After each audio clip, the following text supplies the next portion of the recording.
దీని గురించి ఎందుకు చెప్తున్నాం అధ్యక్ష? లండన్ థేమ్ రివర్ నేను నా మిత్రుడు అక్బరుద్దీన్ ఓవైసీ గారు వెళ్ళి మేము చూసి వచ్చినాం అక్కడ ఏం జరుగుతుందో. అదేవిధంగా నరేంద్ర మోడీ గారు అహ్మదాబాద్లో సబర్మతి రివర్ ఫ్రంట్ నిర్మించండి అంటే మా అధికారులను పంపించి చూసి రమ్మండి అన్నాం.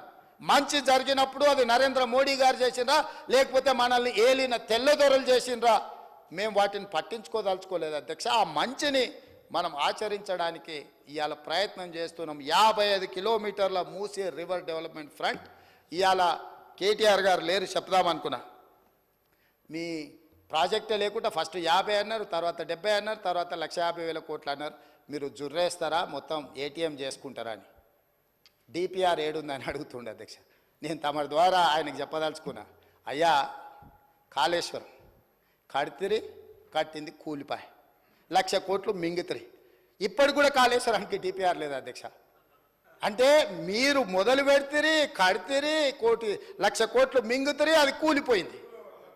కూలిపోయినాక కూడా డిపిఆర్ లేదు అధ్యక్ష. పనే మొదలు పెట్టక ముందు మీరు డిపిఆర్దే అంటే ఎందుకు? ఏ కాంట్రాక్టర్లు ఎవరు వస్తున్నారో కనుక్కొని దాంట్లో కమిషన్లు కొట్టాలనా అధ్యక్ష? ఏ ప్రతిపాదనైనా నేను నరేంద్ర మోడీ గారిని కలిసి జలశక్తి మినిస్టర్ను కలిసి ఈరోజు మల్లన్న సాగర్ ప్రాంతం నుంచి గోదావరి జలాలను తరలించడానికి ఉస్మాన్ సాగర్కి 6,000 కోట్ల రూపాయలు ప్రణాళిక తీసుకెళ్ళి అక్కడ ఇచ్చొచ్చినాం అధ్యక్ష. ఇవాళ మన మూసీ రివర్ డెవలప్మెంట్ ఫండ్కి ఒక 10,000 కోట్ల రూపాయలు మీరు సహాయం చేయండి. ఎప్పుడు కూడా any project I'm on record, A project అయినా ప్రతిపాదన చేసేటప్పుడు లైన్ ఎస్టిమేట్ చేస్తాం అధ్యక్ష. ఇక్కడ నుంచి ఇట్లా అనుకుంటున్నాం, ఒక లైన్ ఎస్టిమేట్ చేసి ఒక అంచనాతోనే ఒక ప్రతిపాదన తీసుకెళ్ళి సంబంధిత బాధ్యత కలిగిన ప్రధానమంత్రి ఇంకొక మంత్రి వాళ్ళకి ఇస్తాం.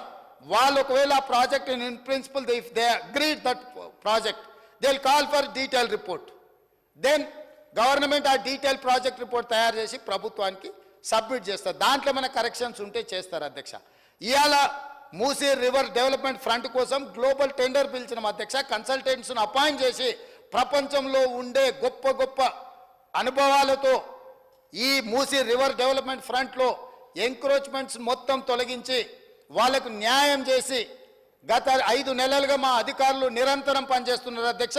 ఎంఐఎం ఎమ్మెల్యేలతో సహకారం తీసుకొని ఇవాళ మూసీ రివర్ నాలా మీద బఫర్ జోన్లో లేకపోతే ప్రభుత్వ భూముల్లో లేకపోతే అక్కడ ప్రైవేట్ భూముల్లో 10,800 మంది అక్కడ స్ట్రక్చర్స్ ఉన్నాయి.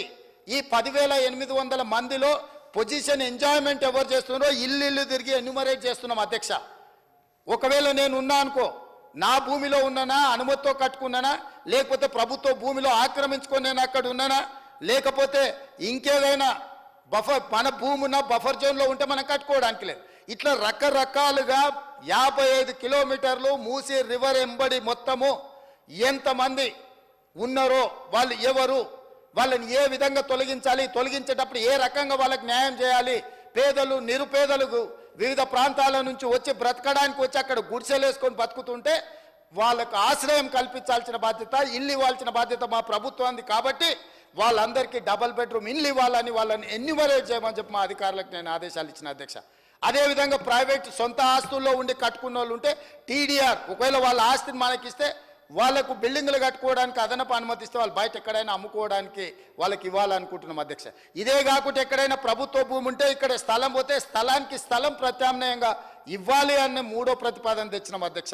4వ ప్రతిపాదన ఏది లేకపోతే హైదరాబాద్ నగరంలో రోడ్లు విస్తరించడానికి ప్రైవేటు ఆస్తులను సేకరించడానికి ఏ చట్టాన్ని ఉపయోగిస్తామో ఆ రకంగా భూసేకరణ చట్టం ద్వారా కూడా వాళ్ళకు నష్టపరిహారాన్ని ఇచ్చి ఈ పూర్తి ల్యాండ్ను మూసి నాలా ఎంబడి మొత్తం ఎంత ఏరియా కావాలనో మొత్తం తీసుకొని మార్క్ చేసి వాళ్ళందరికీ నష్టపరిహారం ఇచ్చి వాళ్ళని ఖాళీ చేయించి ఆ ల్యాండ్ ఓపెన్ చేసి డీటెయిల్ రిపోర్ట్ కోసం కన్సల్టెంట్స్ కోసం టెండర్లను పిలిచినాం అధ్యక్ష.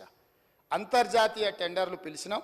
తొందరలోనే సాంకేతిక నిపుణులతో కూడుకున్న బృందం, ఒక కన్సల్టెంట్ బృందాన్ని అపాయింట్ చేస్తే ఆ బృందం ఏం నిర్మించాలనో చెప్పాలి, నిర్మించడానికి ఎంత అవుతుందో చెప్పాలి, ఇందులో పెట్టుబడులు పెట్టడానికి ఇతర బ్యాంకుల నుంచి అప్పులు కానీ లేకపోతే గ్రాంట్స్ కానీ ఇప్పించాలనో చెప్పాలి, లేదా అక్కడ మనం ఐటీ కారిడార్స్ కానీ లేకపోతే ఎంటర్టైన్మెంట్ కారిడార్స్ కానీ లేకపోతే డిస్నీ వరల్డ్ లాంటి అమ్యూజ్మెంట్ పార్క్స్ కానీ లేకపోతే మూసీ రివర్ మీద మనం ఫ్లైఓవర్స్ వేసి అక్కడ వ్యాపార రోడ్ల మీద చేసుకున్న చిన్న వ్యాపారస్తులను కూడా అక్కడికి తరలించి వాళ్ళకి వ్యాపారం ఎట్లా చేయాలి, వీటన్నిటి కోసము మేము అందులో నిపుణులైన వ్యక్తుల కోసము సంస్థల కోసం చేస్తున్నాం అధ్యక్ష.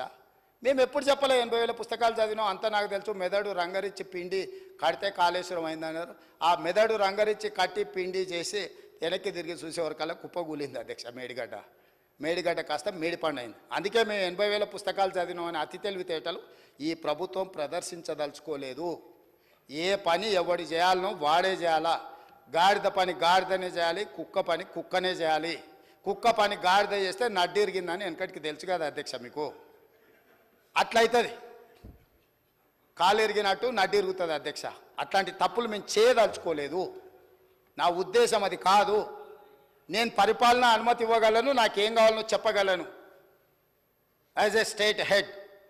దాంట్లో ఎవరు ఉంటే ఇప్పుడు మనం ఇల్లు కట్టుకుంటే స్ట్రక్చరల్ ఇంజనీర్ స్ట్రక్చర్ ఇస్తాడు, సివిల్ ఇంజనీర్ సివిల్ ఇస్తాడు, అదర్ ఇంటీరియర్స్కు ఆర్కిటెక్ట్ ఇంటీరియర్ డిజైనర్ ఇంటీరియర్స్ ఇస్తాడు. ఏ పని ఆ పని చేస్తారు అధ్యక్ష, ఎవరి పని వాళ్ళు చేస్తారు.